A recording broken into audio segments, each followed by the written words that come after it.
বন্ধুরা, কেমন আছো তোমরা সবাই? আশা করছি তোমরা সবাই অনেক ভালো আছো। কোটুয়াঞ্জলি ব্লগিং চ্যানেলে তোমাদের সকলকে জানাই স্বাগত।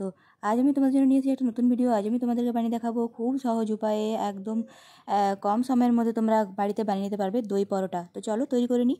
তো দই পরোটা তৈরি করার জন্য আমি এখানে নিয়ে নিয়েছি প্রায় 1 কাপের মতো ময়দা, আর এখানে আমি মিশিয়ে নেব 1 কাপের মতো আটা। এরপর আমি এখানে মিশিয়ে নেব 1 কাপের মতো দই। এখানে অবশ্যই কিন্তু তোমরা টক দইটাই ব্যবহার করার চেষ্টা করবে। টক দই দিলে কিন্তু খুব সুন্দরভাবে পরোটাগুলো কিন্তু ফুলে উঠবে। এরপর আমি এখানে নিয়ে নিয়েছি তোমার 1 চামচের মতো ইস্ট এবং নিয়ে নেব 1 চামচের মতো নুন। ইস্টটা কিন্তু অপশনাল, তোমরা চাইলে কিন্তু নাও দিতে পারো। আমার বাড়িতে যেহেতু ছিল তাই জন্য কিন্তু আমি এখানে দিয়ে নিচ্ছি। এরপর আমি এখানে দিয়ে নেব প্রায় 4 চামচের মতো সাদা তেল। এরপর আমি কিন্তু প্রত্যেকটা উপকরণকে খুব ভালোভাবে মেখে একটা ডো তৈরি করে নেব।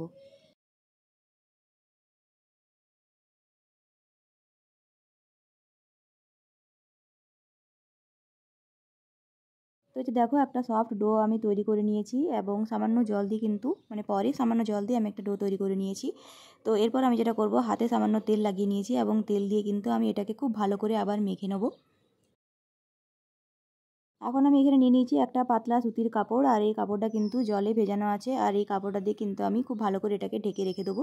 তোমরা চাইলে কিন্তু উপর থেকে বাটি ঢাকাও দিতে পারো, তবে অবশ্যই চেষ্টা করবে এত পাতলা সুতির কাপড় ভেজানো পাতলা সুতির কাপড় কিন্তু ঢাকা দেওয়া যায়।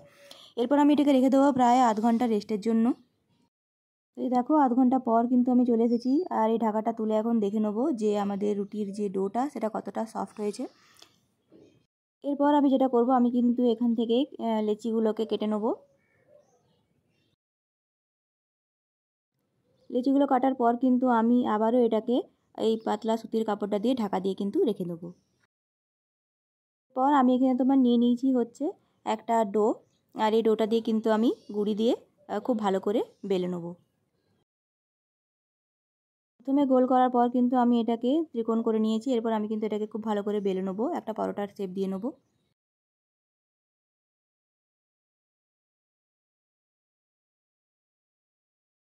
দেখো, একটা পরোটা কিন্তু বেলা হয়ে গেছে। এরপর চলো এটাকে গরম তাওয়ার মধ্যে দিয়ে নিই।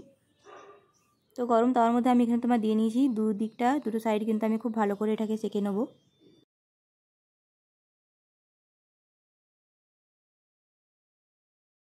যখন দেখবো যে দুটো দিক খুব ভালো করে ফুলে গেছে, তখন কিন্তু আমি এতে রিফাইন তেল বা সাদা তেল এখানে দিয়ে নেবো। তো যে দেখো, একটা পরোটা কিন্তু রেডি হয়ে গেছে। আমি কিন্তু এভাবে প্রত্যেকটা পরোটাকে খুব সুন্দরভাবে তৈরি করে নেবো। তো যে দেখো, প্রত্যেকটা পরোটাই কিন্তু আমি তৈরি করে নিয়েছি। এরপর আমি কিন্তু একটা থালার মধ্যে এটাকে সাজিয়ে নিচ্ছি।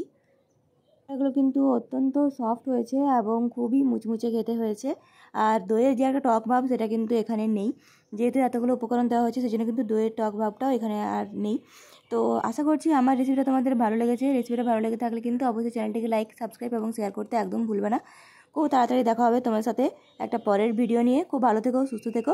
ভিডিওটা পছন্দ হলে কিন্তু অবশ্যই লাইক করতে একদম ভুলবে না। আজকের মতো আমি এখানে বিদায় নিচ্ছি। ভিডিওটি শেষ পর্যন্ত দেখার জন্য তোমাদেরকে সবাইকে অসংখ্য ধন্যবাদ।